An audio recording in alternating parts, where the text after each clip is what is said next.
Well, hello, everybody. We are back. The Drive to Dayton, episode 14 of season 2. It is District Week. We are in full swing. Not quite 64 teams in each division, thanks to the Southeast and the Southwest having to push ahead a little bit. But just for the sake of the show, we'll say that we're down to the 64. I don't know, teams remaining in each division. So should be a really fun week. District semis, district finals, and we'll see who are the 16 teams remaining in each division come next Monday. So it should be a lot of fun. Moving into this is the week where there's some really good matchups and a lot of fun stuff happening this week. So let's just kick this thing off. Last week, I'm gonna start this show with this question: you can only pick one team. Who had the very best win of last week? I don't know if you want me to answer that one, Stokes. I got a pretty good idea. Oh man, I'm going to go with Olentangy Berlin, just because I feel like everybody, including myself, just kind of penciled in that Pick Central Westerville North District semi matchup. We even talked about it a little bit on the last show. It's like one of the better possible games we could get, and Olentangy Berlin just wasn't having it, man. They were not. I was not at the game. I believe they won in overtime, 73-70. Correct. Just a phenomenal win for them after knocking off Watkins Memorial early in the week. So I'm going to go with Olentangy Berlin. And this school has been open, what, guys, like 4 years, 5 years? I'd say probably 4, yeah. I think the current senior class, so Derek Goodman and Noah Gamble and those guys, I think they were the very first class in the high schools, if I'm not mistaken. So I believe this is the 4th year as a school to knock off the Tigers, one of the better teams in Central Ohio in the last, 15 years? Yep. I mean, God, that run that they were on, I think they said this is the first time since 2010 that they didn't reach at least the district semis or finals. Yep. I mean, that's unbelievable in itself. So I think just for that, I'm going to have to go with Olentangy Berlin. I'm going to go with Hamilton Dayton. They got a 24-point victory over Bishop Fenwick, 54-30. That is absolutely dominant. They shot 9 of 19 from three-point range, held Fenwick to 8 for 31 from the field. The GCL co-ed had a strong week. Alter got pushed to the wire by Carroll. A McNicholas took down Taft. Chaminade Julian got a big victory over Trotwood. But I think Baden taking down Fenwick in the fashion that they did, I didn't see that coming at all. So shout out to Baden and shout out to the GCL co-ed. I saw Alter this year. I saw Fenwick this year, McNicholas, Chaminade Julian. They've got some solid, well-coached teams, and they showed that they were ready for the Division II Southwest grind. So we'll see which one of those schools end up winning district titles. Also, I feel like apologies are in order. Coach Rooks at Cincinnati, Wyoming, I hope you accept my sincerest apologies, man. I certainly did not see that win coming in the way that it happened. I mean, you look at a Woodward team who I know me and Ralph both caught down and flying to the hoop. They're athletic and tough, and they play hard, and they get after it. They got a lot of seniors. I mean, I just thought that was going to be a really tough game for a Wyoming team that starts, I believe, 5 underclassmen. With 3 sophomores, 2 juniors, something along those lines. 4 sophomores, 1 junior. Yeah, I mean, that's nuts. So, yeah, huge shout out to them. That's a phenomenal win, and that kind of gives me confidence that, that's the team that can honestly reach Dayton. I mean, I think if you can beat a tough athletic Woodward team like that, I don't see anyone else in that region, that they can't beat. Obviously, Kettering Alter in the way, a few other schools, but I mean, that Wyoming team looks like they're a year ahead of schedule from where I thought that they would be by this time this year.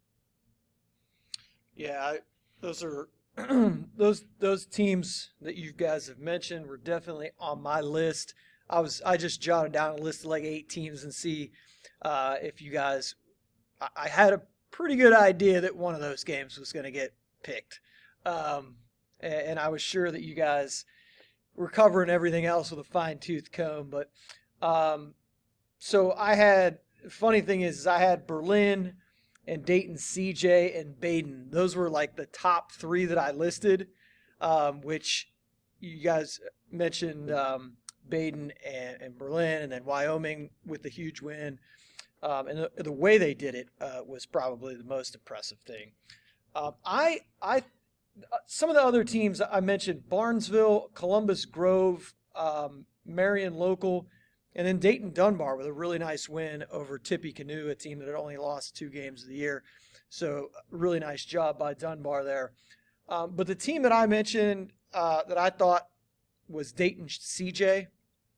And Roth, I know you briefly mentioned them. CJ taking out Trotwood. If I'm not mistaken, they had a pretty sizable lead in that game, and Trotwood made that really interesting at the end. I think it ended up 72-68.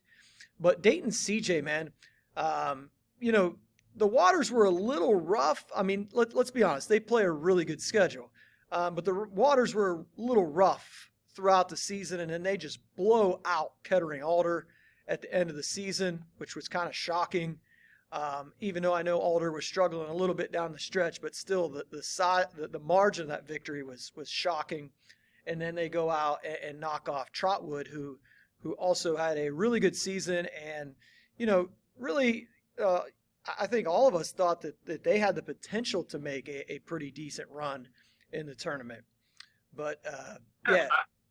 And one thing to consider with CJ, not only do you lose a Mr. Basketball candidate last year with George Washington III, but then over the course of the summer, you lose both of his younger brothers. So, this was a team that, obviously returned, Devin Rakestraw, David Cartwright, Bryce Johnson, a few other, really good role guys from a year ago. I wasn't quite sure how this team was going to score the ball. I figured it would have to be by committee.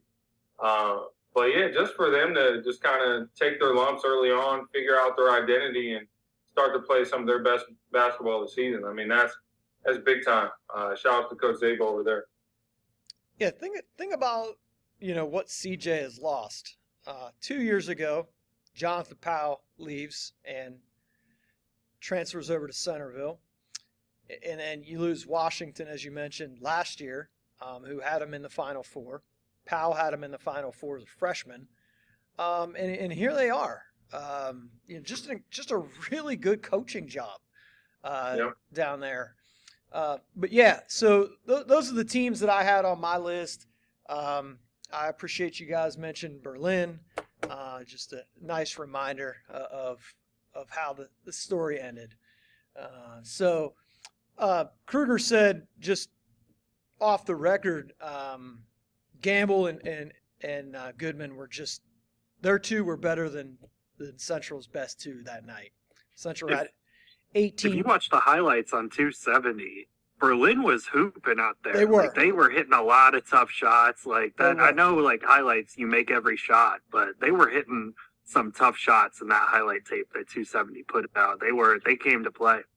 I mean, in a game like that, if you're Pick Central and a lot of those guys like the Jawan Turners of the world and Braylon Wells who have played in big games over the last few years, that's just another sectional final to you. You're not coming really into that game with any extra juice or, any fire or motivation. And then here you got an Olentangy Berlin team who's got literally nothing to lose. Nobody's picking them to win. They're expected to go out. Hey, man, that makes it a hell of a lot easier to play good, if you ask me. When you have no expectations at all, no pressure, they played it like it was the game of their lives. I'd imagine it paid off. Yeah, I think a couple of things that were going. It seems very similar to their New Albany game at Pick Central. They waited too long to turn it on. Another thing was they played Berlin in the district semis last year and blew them out. But that was with Devin Royal. And, you mentioned Turner, Wells, Spiva. All those guys have played in big games. But, you can't have 18 turnovers. I don't care where you're playing. In a tournament game, you have 18 turnovers, it's going to be tough to win. And they came out on the losing side. So credit to Berlin and those guys that have stuck with it, man, for 4 years. And they are reaping the benefits of that right now, heading to a district semis against Westerville North. All right, let's talk about last week. We'll cruise over that here. Roth, I'll kick it to you. Get us started here. Yeah, so on Tuesday night, I caught a doubleheader at Fairfield. Moeller absolutely dominated Walnut Hills in the first game, so we'll skip over that. The second game was why I was there, Lakota West versus Princeton. It was my first time catching Princeton this year, but Lakota West was the story in this one. Freshman Bryce Curry was really active on both ends of the floor. He's a kid who is long, just a freshman, made an impact defensively, a big-time athlete in transition. When he gets ahead of steam, he is above the rim, throws down some of the more impressive dunks that you'll see by a freshman anywhere in the country, really. Had a nasty putback dunk, gaining confidence as a three-point shooter as well. But overall, I was impressed with Curry on the defensive end because that's something that a lot of the younger guys, especially freshmen, struggle with. And he's a kid who is very highly touted, has a lot of buzz around him. And just the fact that he's showing up on the defensive end and making an impact, playing hard, that's something that really matters in my eyes. Lakota West, unfortunately, went out against Elder on Friday. And then speaking of Friday night, I was at that Wyoming game against Woodward, and I was really impressed with Devin Evans, a sophomore for Wyoming who is extremely high IQ. This is the kid who didn't force shots, moved without the basketball. When the ball got swung to him, he shot it with confidence from the outside. A very productive player, first team all-conference as a sophomore. I think he's been over double-digit scoring in every single game this year, like since January 1st. So he's a kid who really caught my eye. Obviously, Kellen Wiley is the one who kind of has the headlines for Wyoming, but I thought Evans is a piece who just helps you win basketball games. And then Friday night, the second half of the doubleheader, Middletown took down Winton Woods in an absolutely packed house. I don't know how many open seats there were at Princeton, but it was filled to the top. And I thought Middletown, they played scrappy. They didn't turn the ball over. And when they needed to make a timely shot, they made it. So credit to Middletown, well coached in there. I believe it's Bill Edwards Jr.'s first year on the job. He's doing a good job. They don't really have any headline guys, but they got a couple football players in Jeremiah Landers and also Chandler Shields. They got some size with Isaac Stamper. They got another 6'9" kid who competed against Tyler McKinley in the paint. So it'll be interesting to see if Middletown can win a district title. They're going to be fighting an uphill battle against, I think it's Centerville on Sunday. And then finally, I went up to Northeast Ohio. I'm in Cleveland for the week.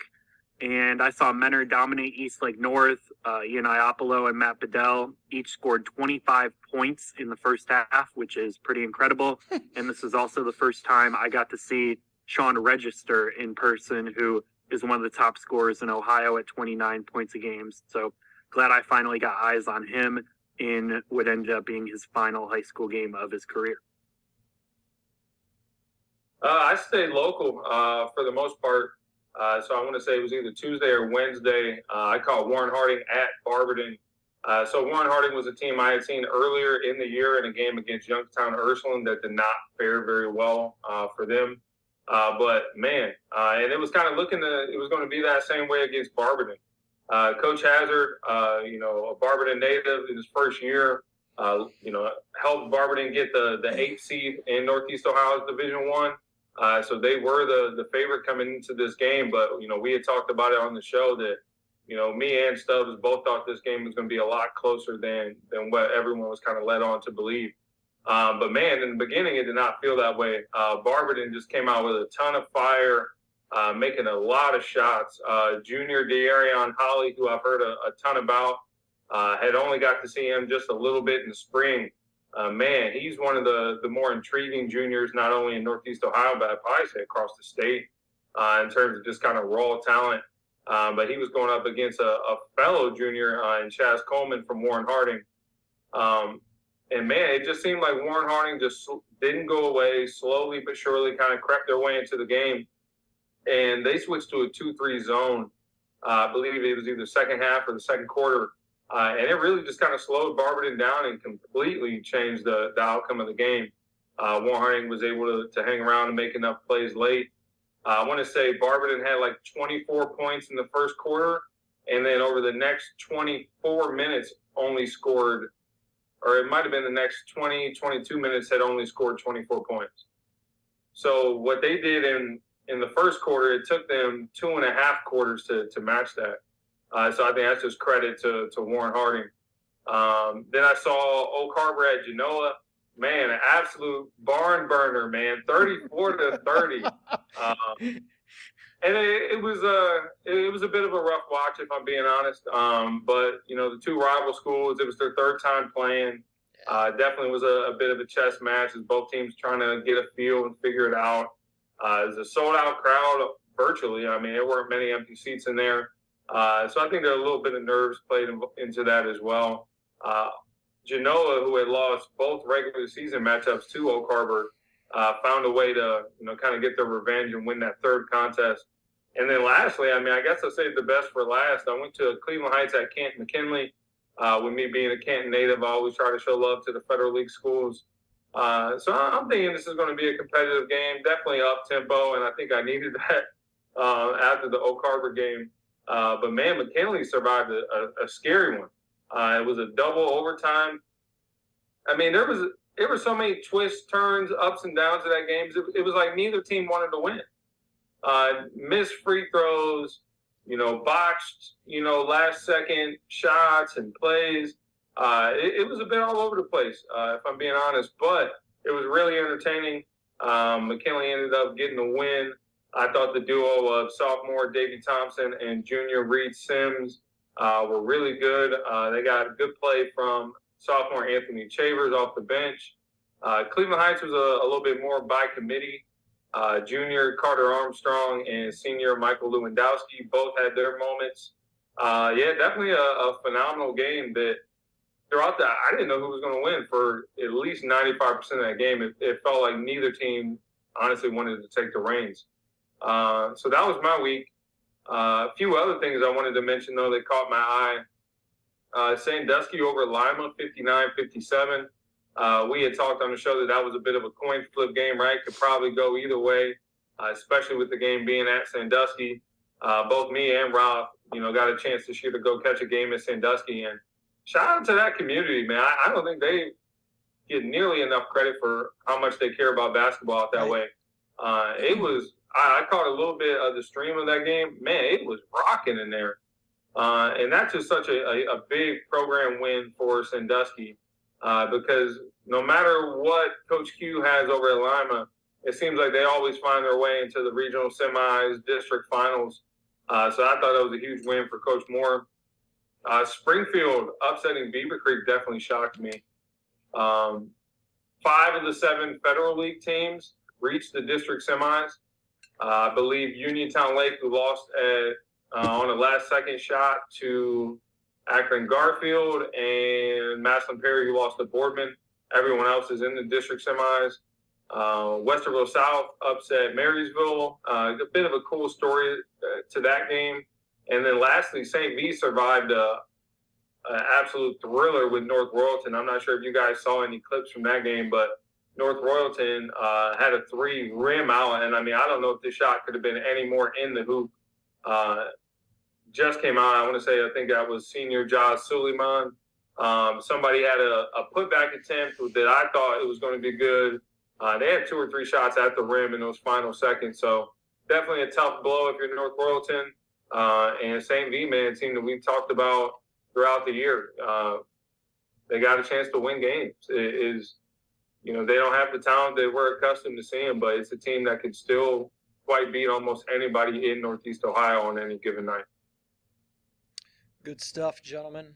I don't really have a whole lot to add. I did get my eyes on my alma mater. I believe that was Saturday night. They played Steubenville. I do want to mention that Steubenville has a really talented freshman, Santino Haney, who is the head coach's son.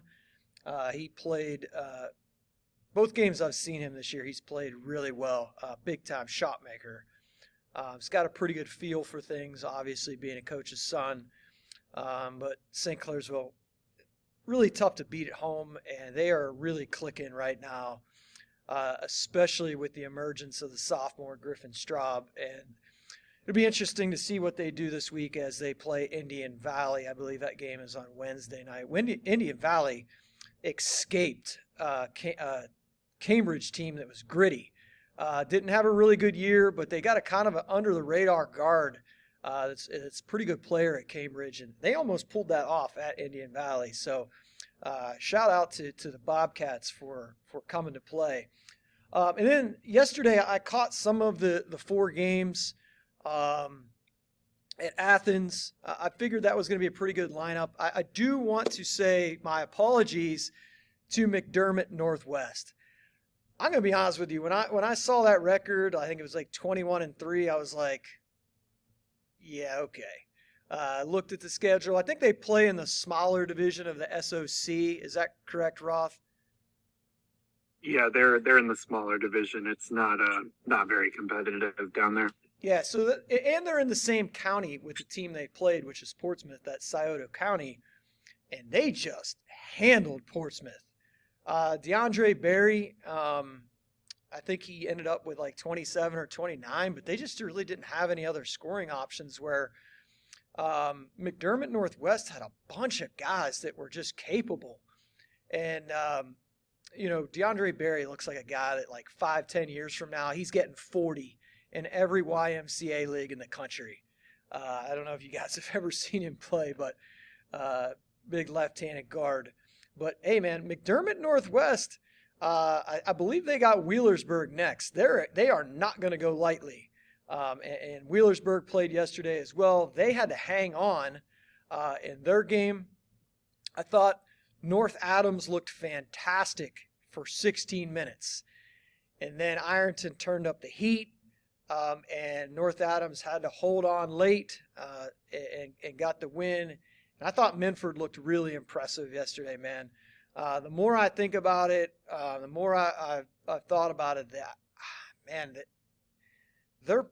they're probably the best team down that way. Man for man, with that 1-2 punch of Montgomery and Kaiser, they're going to be a really hard out. When you look at their schedule, they've lost 4 games. 3 of them were extremely close. The other one was a 14-point game to New Albany. So keep an eye on Minford. That's pretty much all I had to add from the recap. Let's just quickly go over the milestones. Fort Jennings got their 900th program win, so that's a pretty big deal there. Russ Swartz, one of our favorites at Mogador, picked up win number 500. Quincy Simpson, Lima Senior, baby, 200 wins. And that hasn't been a whole lot of time that he's done that. Now let's be honest, he did have a pretty good guard there in his son, and I think you'd have to ask Jason Morrow if did they beat Westerville South in the championship game, because he lets us know that quite frequently, doesn't he?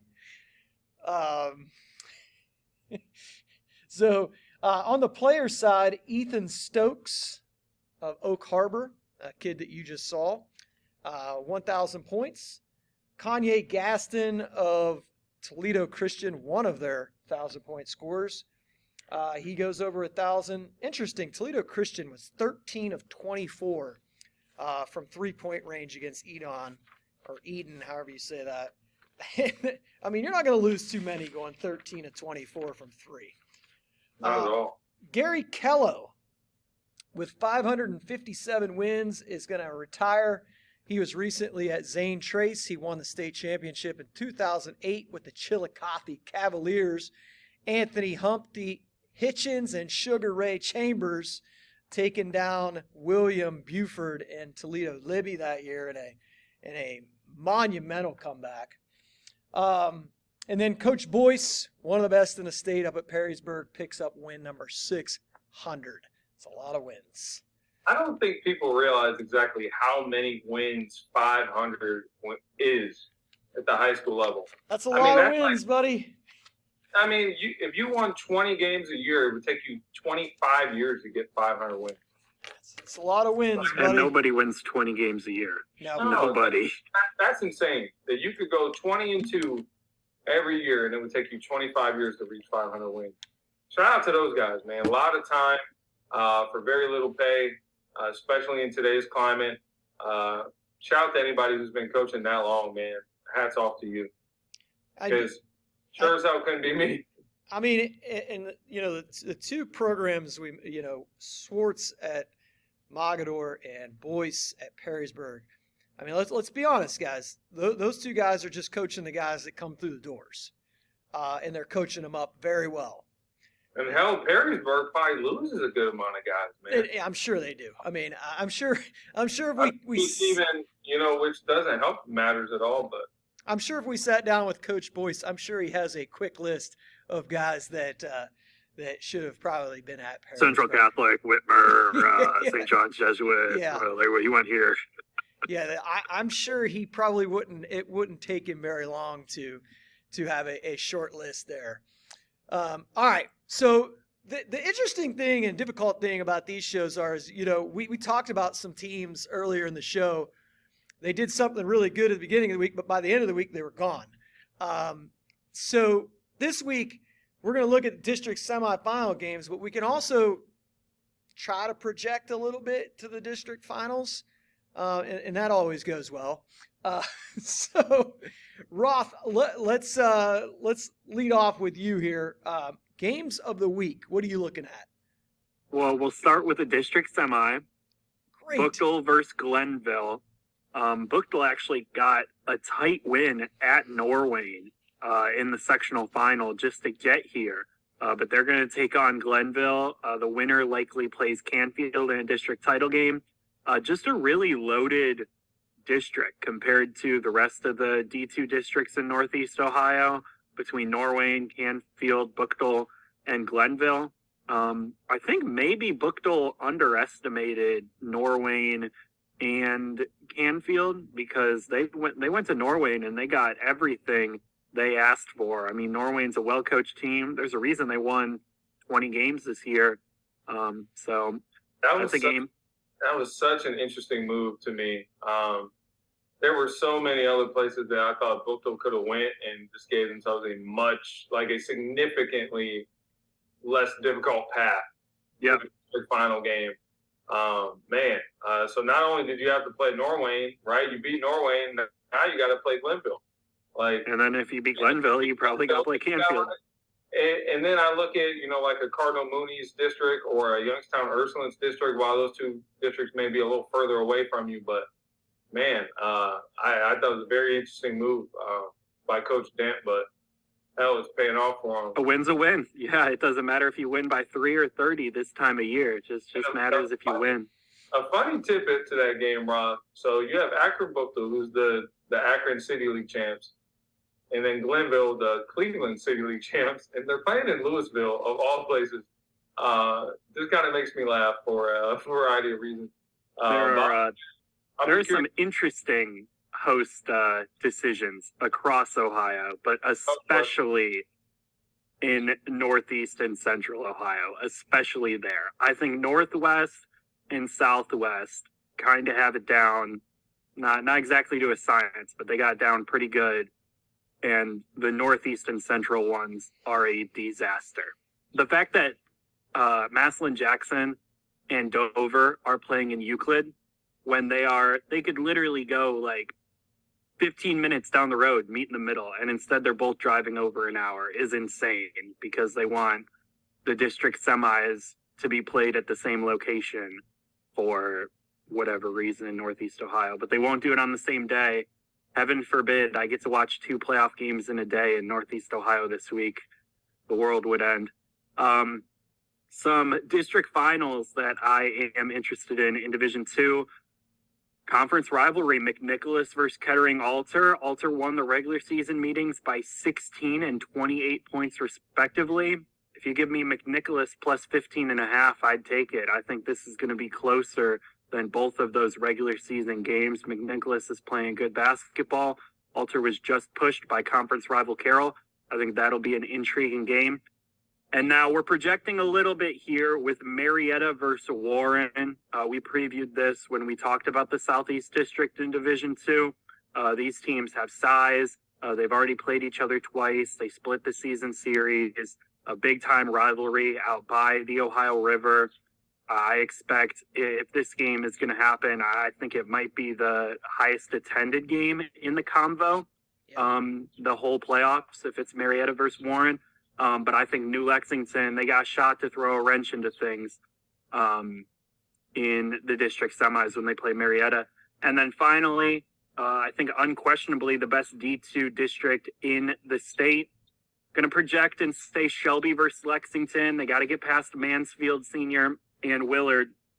But these two teams, Shelby and Lexington, whoever wins that game is going to be projected to make it to the regional final. And we're looking forward, but that one of these two teams versus Lutheran West should be an absolutely fantastic game if we get it. But I expect that game to be sold out. Shelby versus Lexington, you got a lot of size on the floor, a lot of strong kids, well-coached teams, and teams that the community really gets behind and will travel for. So that's a game. I hope we get it, even though the two teams that they play in the district semis, they'd be able to win some other districts if they were not even in other parts of the state. If they were in other parts of Northwest Ohio, I'd feel pretty good about Willard and Mansfield Senior competing for a district title. Highly doubt it in this district. Yeah, I kind of put my focus on the Division I games that I was most intrigued by. I didn't project as much to the district finals, quite frankly, just because I'm not sure how some of these games are going to go. Hilliard Bradley, Olentangy Liberty is a game that I had circled as soon as I saw these districts be announced. Hilliard Bradley swept, I believe, both regular season contests. One was fairly close. The other one, I think Hilliard Bradley kind of got the best of them. Delaware Hayes, Westerville South, those two teams split in the regular season. Something worth noting, the first time around, I do believe Delaware Hayes was without Landon Vanderwalker. Westerville South is a little bit banged up, so that game could, has the potential to get away from them. Louisville Medina, I think, is going to be just a really fun, up-tempo game. I think Medina is going to need all the stars to be aligned. But, man, don't let Coach Hass's team get going and start making shots and, let those guys get fired up. I think that could be a really interesting one. And whereas those two teams, I think, play similar brands of basketball, then you get a Green versus Menor, which I think is a complete style clash. You have the Federal League against the GCC there. I think whoever controls the pace of that game wins. A game that not many people are going to really pay attention to, but a game that definitely caught my eye is Brecksville against North Canton Hoover. So North Canton Hoover beat Lorraine by 12, turned around and beat Avon Lake by 26. And then now they play Brecksville in the district semis. And for those of you who have never seen Hoover, they play it's a very specific niche brand of basketball where you're going to have to guard these guys for 30 to 45 seconds of possession. And if you can't make them uncomfortable and get them out of their stuff, good luck guarding Coach Bluey and those guys. I think that's a very difficult team to prepare for. just quite frankly because you don't see too many teams like them. And, we've talked about it in the past, coaches that, historically win with less. While Coach Bluey, I believe he's maybe, I don't even know if he's been coaching high school for 7-8 years now. He's on my short list of guys that just win year in, year out and make games a lot more competitive than they probably should be on paper. McKinley, Glen Oak, obviously you got two conference rivals, both Federal League schools. They played 2 times in the regular season. Surprisingly, to me, McKinley won both games. I certainly thought that would be kind of more of a split, coin flip, both games. But keep an eye on the Eagles. I think they might find a way to, kind of knock off their neighborhood rival. Perhaps the best district semi game in Northeast Ohio, as far as Division I is concerned, is Strongsville and Hoban. So when I think of Strongsville, that's a team that when I looked at, multiple top 25s, I think me and Matt Gould talked about this. They were on, I believe, the cusp of his top 25 at the start of the year. So they weren't listed in the top 25, but they were one of the few teams mentioned right outside of it. And I believe they finished 11 or 12 at the end of the year. So I'm not sure anyone, really expected them to be a top 15 team in Northeast Ohio. And I think you'd be pretty hard pressed to find more than 5 guys in D1 who've done a better coaching job this year than Coach Sapara at Strongsville. I just want to tip my hat to him. And obviously, Hoban, we talked about, right, despite the loss to Ursuline late in the year, they've still been playing really good basketball. Certainly a team that is more than capable of going on another run, winning a district, and making the push in the regionals as well. And then lastly, St. V against Massillon. The Tigers are the favorite in that game. And I could see it going either way. Both teams very, very young. Massillon has a lot of sophomores, juniors in their top 8, similar with Coach Drew Joyce and company. Keep an eye on that one. I think that could be a pretty fun game. And those were the 8 that really jumped out at me as far as Division I goes in the district semis. All right, well, I'll tackle D3, D4 here. We'll start with D3. I listed 2 semifinal district semis in D3 that caught my eye. Ashland Crestview against Margareta. I think this is Crestview's toughest test to date. I know they have one loss, the loss to Norwalk St. Paul, but this is going to be the toughest team that they've played this season. So I'm interested to see what Crestview does here. Also, Central District, Worthington Christian against Johnstown Northridge. I think that should be a pretty fun game. Potential Division III district finals. Harvest Prep, Columbus Afrocentric. I feel like we've seen that before. That is for a trip to Athens. We could also be looking at a Columbus Academy Worthington Christian game or a Columbus Academy Northridge game. Columbus Academy, I believe, plays Grove City Christian. Ottawa Glandorf, Spencerville district final would be really, really good. Liberty Benton knocked off Coldwater, so Liberty Benton will get Ottawa Glandorf. And then Spencerville, I believe, is playing Wayne Trace. I'd be really excited about that game if Lockoff was still playing, but I still don't think that's going to be an easy game for Spencerville. And then the Fighting Ross, Fairview Park, baby, against Worcester Triway. Worcester Triway is a really good team. Let's not look ahead past tonight, Stubbs. Let's not do that. We're just gonna stay the course. One game at a time, baby. Yeah.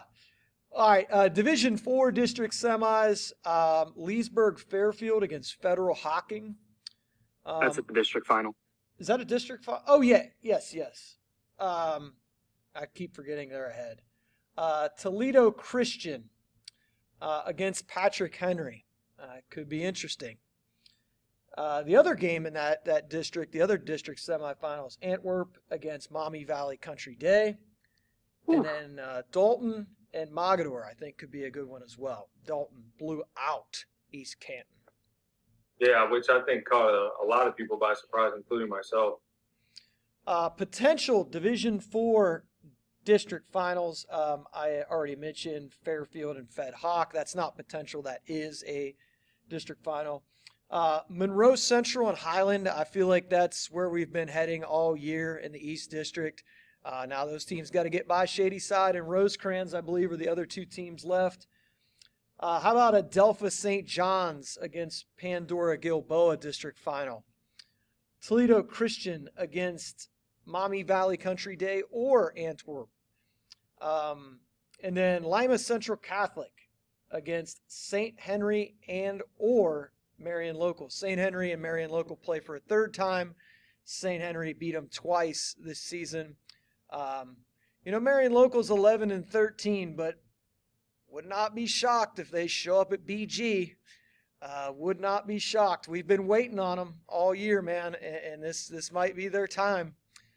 Coach Gottemoeller does a great job with the Flyers, and they've got some talent, man, and some size, serious size. All right, so I think that wraps the games of the week up. TJ, I'm going to start with you. Give me your player and team of the week. So I might be a Northeast Ohio guy, but I'm tapping into my 270 roots, baby. My team of the week, I went with Walnut Ridge. So a team that I saw quite a bit in June, and I had really high expectations coming into the season. They did not have the season that I had anticipated. They were, picked by many to win their side of the Columbus City League. They did not.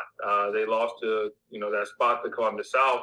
But since, man, Walnut Ridge and Coach Jefferson, they've been on a tear. So with only 7 guys dressed, they picked up a 19-point win against Gahanna. And 7, like I said, 7 guys dressed without 2 starters. And then they turn around in a game against Northland, which many people had expected to be the City League Championship game. Northland ended up, like I mentioned earlier, playing South. But we finally got that game. The stakes were a little bit higher this time. And, man, Walnut Ridge found a way to do it again. So shout out to Coach Chuck. Phenomenal dude, man, if you guys know him. And Walnut Ridge is my team of the week, man. And they play Grove City in the district semis. Very capable of winning that game as well. So it's nice to see this Walnut Ridge team just kind of live up to their potential, led by senior Dom Akins. And then my player of the week, sorry, I had a little hiccup there. I forgot that we were doing both. My player of the week, I went with Cruz McClure. So that's a popular name that we've heard here on the show. This time was for a little bit of a different reason. So he spent a few days this past week in the hospital after he had a flare-up with his battle with Crohn's disease. He had practically no voice, very weak, no energy, wasn't even expected to play in the game on Friday. Turned around and had 18 points. And in typical Cruz, man, just a flat-out competitor, a winner. And, they ended up knocking off Marysville on the road. So shout out to Cruz and Westerville South. And good luck to them as they head into their district semi matchup with Delaware Hayes. A game that I very well may be at. I might make the trip down there on Wednesday. So that's my team and player of the week. Roth? I will start with my team of the week, and I went with Chaminade Julian. We talked about them a little bit earlier, but they jumped out to a huge lead against Trotwood and were able to hold on. They had a blowout win against Alter to end the regular season. They're playing their best basketball at the right time. Devin Rakestraw and David Cartwright combined for 35 in their win over Trotwood. And then my player of the week is Andrea Holden from Hamilton. He had 26 and 14 on 12 of 14 shooting versus Fairfield and followed it up with 17 points on 7 of 10 from the floor against Lakota East. Big Blue are district title bound. Good stuff. I went with, now listen, I'm a little disappointed. I was looking for some of you guys to help your boy out here on the Twitter machine. And I got one reply back. And you know what? I'm going to respect that. And that's who I'm going to go with as my player of the week. Cottrell of Federal Hocking. 27 points in a win over a rival Waterford, 52-41. That's the third win over Waterford this year. Cottrell had 11 points in the fourth quarter and finished with 27 points. So you know what? I believe the guy's name was Justin. Thank you, Justin. Thank you for being a friend. The rest of you, y'all stink, man. Come on, help your boy. Rob, so friends are, people who, reach out to you and check in on you and hang out with you from time to time, just in case you weren't sure. DJ is a comedian. It's all the stand-up comedy shows he goes to. He's trying to stand out. Hey, don't quit your day job, TJ. Mr. Petros. Yeah, so thank you, Justin. My team of the week, I went with, this is like sacrilegious being a St. Clairsville grad and then coaching at Union Local. The Barnesville Shamrocks, man, a very, very underrated fan base. Their home court advantage is a real thing. Roth, I don't know. Have you ever been to a football game at Shamrock Stadium? I haven't. Only one I've been to out there is the beautiful gray turf at Harrison Central. Yeah, man. And St. Clairsville. Listen, if you ever get a chance to go to a Barnesville home game, it's special, man. It's a very underrated athletic program. They're obviously really, really good in wrestling. But I'm going to go with them as my team of the week. They're 15-9. They've won 9 out of their last 11. They had a really good week. On February 13th, they lost to Harrison Central 82-63 at Harrison Central. And then this past Friday night, they turn around and beat Harrison Central 51-42. They also won at Buckeye Trail on Tuesday. So 2 big road wins for the Shamrocks. First-year head coach Shane Milksnake Stevens, a Buckeye Trail graduate, was a really good player at Buckeye Trail for Coach Dave Lynn, is doing a great job at Barnesville, and they roll into district play. I think this is accurate. This is the first time I believe that there have been 3 Belmont County teams making up the Final 4 in Division III in the East District. You got Barnesville, Martins Ferry, and Union Local. I don't believe that that has ever happened before. And according to my research, this is the first time. So they've only been taking 1 team from the East District in Division III since it started in 97. There was a year, 95 and 96, they got 2 teams to the regional. But starting in 97, they were only getting 1. There has been a Tuscarawas County team in that field every year up until this year. There is no T County team in Division III district finals. So it's that's a pretty impressive run. A lot of those years it's been Garaway, it's been Tusky Valley. Early 2000s was Newcomerstown. But shout out to the Shamrocks, man, and Tariq Cottrell of Federal Hocking. All right, gentlemen. What we're going to wrap the show up with here, I got a zinger for you. I don't know if you're ready. All right. When we come back on here next Monday, is there going to be a heavyweight that is packing the uniforms up? Ooh, define heavyweight. A team that we've probably been talking about all year, kind of penciling them into at least regional play. Man, let me look at these matchups. We're talking about, the usual suspects, right? Right. I'm gonna buy this. I think there's gonna be at least one. Oh, for sure. God, I mean, a team that, we've talked about quite a bit, in Louisville. As much as I love those guys, like you said, they'll play Medina, and then they'll turn around and play the winner of, McKinley and Glen Oak. Mm. And they played McKinley at McKinley this year, and that game was very, very close. I believe McKinley just kind of lost it at the end. Louisville obviously has played in a ton of big games, competitive games this year. But man, I don't know. I could see that going that way. Don't you jump off the Leopards. Don't you jump off the Leopards wagon. No, I'm not, man. I like those guys a ton, man. That's kind of an underrated district, man. Hey, how much would the OHSAA love to see Louisville at the state tournament? Oh, big time. Because I'm sure they're bringing wagons of the people. Whole community. Yeah. Barbershops closing, grocery stores closing. Oh yeah, it'd be big time. Oh man. I'm gonna be specific here. Oh yes. One of these three Northwest Ohio heavyweights are going home. OG, Toledo Christian, Lima Central Catholic. One of the three. I think those are all considered heavyweights, all top 5 in their division. Yep. I'm going to say one of the three gets sent home. So OG, Toledo Christian, and Lima Central Catholic, one of those three. I like that. That's solid. Yeah, for you guys, man, what's a potential district final game that you just got your eye on? Just one before we get out of here. Orange versus Reynoldsburg, and I know.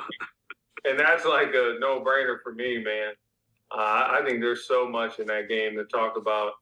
And I love that Reynoldsburg jumped in that district, man. Definitely, like, bold move, man. Let's see if it plays off for him, Cotton.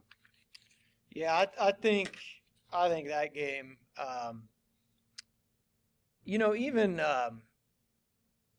even like a Westerville North, New Albany could be really exciting, just as far as style of plays meshing together well. You guys mentioned it,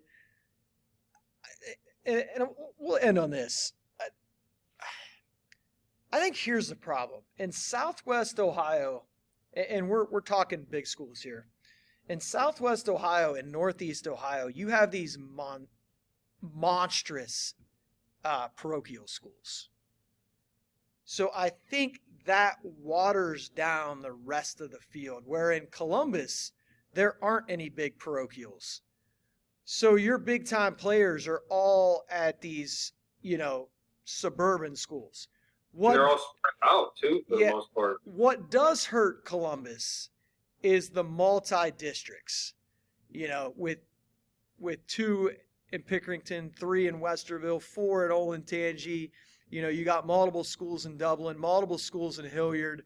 I think that hurts it a little bit, but, I mean, there's just so much depth in Central Ohio. And in Southwest Ohio, I don't want to say it's easy, but it's not that hard to pick who's going to be left. I think you're sleeping on like the middle of the pack in the GMC.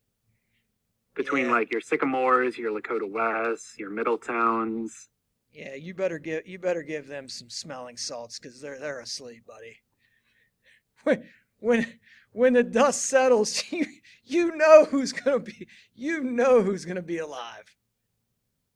Yeah, I'm with Stubbs on this one. I think there's a lot more parity in Columbus in Division I, year in, year out, versus when you look at Southwest Ohio and Northeast Ohio. Northeast Ohio, it's almost every year. There's, you're looking at the Edge, the Iggy's, the Garfields, and this is every stinking year. Whereas Columbus, obviously, you got some of your, powerhouse schools, but for the most part, man, there's always somebody every few years who kind of jumps in and throws their name in the hat. Yeah, everybody gets a turn in the barrel, man.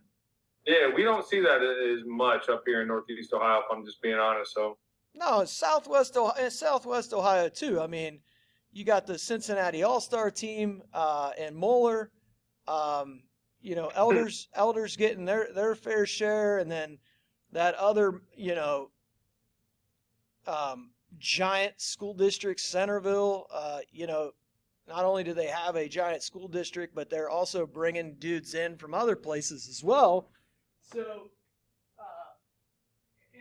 and that's not a knock. Kids want to go play at those schools because they have success. And like, I don't want to downplay it. I mean, Coach Kramer and Coach Cups, those guys are outstanding basketball coaches with outstanding programs. Kids want to go play there. I get it. And if I'm a parent and I have an opportunity to send my kid to one of those two coaches, I'm probably going to take it. Yeah. And yeah, I don't blame them. I don't blame them. And they're not like benefiting off of transfers. I can't name one transfer in the GCL South who's like a big time guy. If you look at St. Ignatius, they're losing kids to transfer out. So it's kind of interesting how those teams just get so many kids when they're freshmen and they don't like bring kids in. They're almost pushing kids out just because there's only one basketball. There's only 5 kids who can be on the court. I mean, you look at Moeller's bench and you got kids who could be studs at some other schools in the GMC and ECC who are 7th, 8th, 9th men at Moeller, who wait till their senior year to really shine in the spotlight. And we can talk about as much talent, that those schools get as we want. You could go and name all the guys, but one thing every single one of those programs we just mentioned has in common is the culture that they've built. I mean, when you look at a St. Ignatius, for example, not only are they really, really talented, but they're really, really disciplined and really, really well coached. I mean, you have a team that's arguably the number 1 team in Division I in the state. And, God, I mean, they lost Ace Buckner, who's a Clemson commit, who transferred to the La Lumiere prep school in Indiana. You have C.J. Little, who's now at Garfield Heights. You have Carter Jackson, who's also at Garfield Heights. I mean, this is a team that lost 3 no-brainer high-end D2 Division I guys, and they're still arguably the top team in Ohio, and I don't think there's any way you do that without and just an outstanding culture in coaching. So shout out to Coach Cam and all those guys over there. Shout out to Coach Brooks, too, man. Friend of the program. Bully Brooks, baby. Well, gentlemen, anything else for the good of the order here? Shout out Conference Tourney Week. It's you got 2 weeks of this at the college level. I watched Loyola against Dayton. Loyola with 3 Central Ohio kids. Their 3 leading scorers, Bill Austin, Des Watson, and Braden Norris. They were huge. Been seeing guys like Cody Head being named to all freshman teams. Devin Royal really finding his stride at Ohio State. There's just a ton of Ohio kids who are having a big impact at the college level. Definitely, I know we've skipped alumni spotlight with the playoffs, but wanted to give a couple shout outs there because I got my eye on the college teams as well. Unfortunately, had my eye on the pro team in Cleveland on Sunday night against the Knicks. I'm going to try and stay away from them until we get into March Madness. So a couple weeks away from the Cavs. We're going to focus on the college kids for the next couple weeks, especially with Donovan Mitchell out. No reason to watch them. And guys, man, before we let you go, so I had a hit on my guys over at Men in Black. I made some calls to my people in Hollywood, and I got to erase your guys' memory. So I don't want anyone to remember my D3 and Division 4 picks. Boom, there we go. Your memories are clear. You did not see those. You did not see those picks by me, Thomas Petros. Man, they were bad. I took some. I took some lumps in D3 and D4, man. I opened that document that Stubb shared with us. Oh, I don't know if I could have closed it any faster, man. My fingers moved so damn quick on that mouse, boy. Just forget those happened for me. Do your boy a favor. Enjoy the rest of your week, and hopefully we see you guys in the gym. I'm TJ Petros from Kurt Stubbs, Mike Roth. See ya. Recording stopped.